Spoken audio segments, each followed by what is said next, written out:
அப்படியாக கர்த்தரை நோக்கி விண்ணப்பம் பண்ண ஆலயத்துக்கு செல்கிறாள், கணவனோடு செல்கிறாள். அங்கு ஆண்டவருடைய சன்னிதானத்தில் உடைந்து உள்ளத்தை ஊற்றுகிறாள். 15ஆம் வசனத்திலே சொல்கிறது, நான் கர்த்தருடைய சந்நிதியில் என் இருதயத்தை உற்றுவிட்டேன் என்று சொல்கிறார். அந்த ஆலயத்தில் ஒரு ஏலி என்ற ஒரு பெரியவர் இருக்கிறார். அவர் இவளை பார்க்கும் பொழுது, நீ ஏன் கலங்குகிறாய், ஏன் நீ உளறுகிறாய் என்று கேட்கிறார். பாருங்கள், அவள் கர்த்தருடைய சந்நிதியில் வெகு நேரம் விண்ணப்பம் பண்ணுகிற போது ஏலி என்ற அந்த வயதானவர் அவள் வாயை கவனித்துக் கொண்டிருந்தாள்.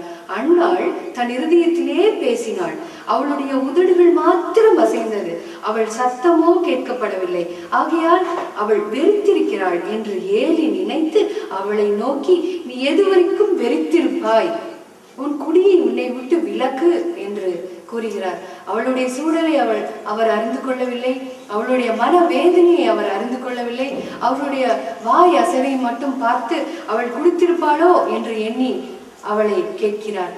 அப்படி இருந்தாலும் அவள் கர்த்தருடைய மகள், அவள் கர்த்தரின் அன்பில் நிலைத்திருக்கிறவள். ஆகையால் அவர் கேட்டதுக்கெல்லாம் அவள் சோர்ந்து போகவே இல்லை. அவள் கர்த்தருக்குள் நிலைத்திருக்கிறாள் என்ற நிச்சயம் அவளுக்குள் இருந்தது. இந்த யோவான் 15ஆம் அதிகாரத்துல நம்ம படிச்சது போல, என்னில் நிலைத்திருங்கள், நானும் உங்களை நிலைத்திருப்பேன். கொடியானது திராட்சை செடியில் எப்படி சாய்ந்திருக்கிறதோ, கொடியானது, அந்த வசனத்தை நாம் பார்த்தோம் என்றால் யோவான் 15ஆம் அதிகாரம், நானே திராட்சை செடி, நீங்கள் கொடிகள். ஒருவன் என்னிலும் நான் அவனிலும் நிலைத்திருந்தால் அவன் மிகுந்த கனிகளை கொடுப்பான். என்னை அல்லாமல் உங்களால் ஒன்றும் செய்யக்கூடாது. நீங்க பாத்தீங்கன்னா ஒரு ஸ்ட்ராங் ட்ரீ, ஒரு ஸ்ட்ராங் மரம், ஒரு திடகாத்திரமான ஒரு மரத்தை அவள் சாய்ந்திருக்கிறார்.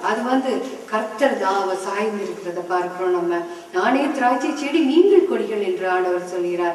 ஆகவே திராட்சை செடியாகிய ஆண்டவரை அவள் சார்ந்திருக்கிறாள். அந்த வசனத்துல சொன்னது போல அவள் 1 சாமுவேல் 2ஆம் அதிகாரத்துல சொன்னது போல 7 குழந்தைகளை பெற்றெடுக்கிறாள்.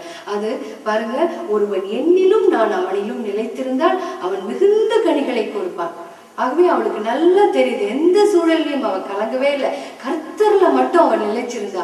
யார் என்ன சொன்னாலும் சோர்ந்து போகாம, தேவன் எனக்கு தருவார், தேவனையே நான் சார்ந்திருக்கிறேன், உண்மையுள்ளவரையே நான் சார்ந்திருக்கிறேன், உன்னதமானவரை, என்னை படைத்தவரை நான் சார்ந்திருக்கிறேன் அப்படின்னு சொல்லி அவள் விசுவாசமா இருக்கா.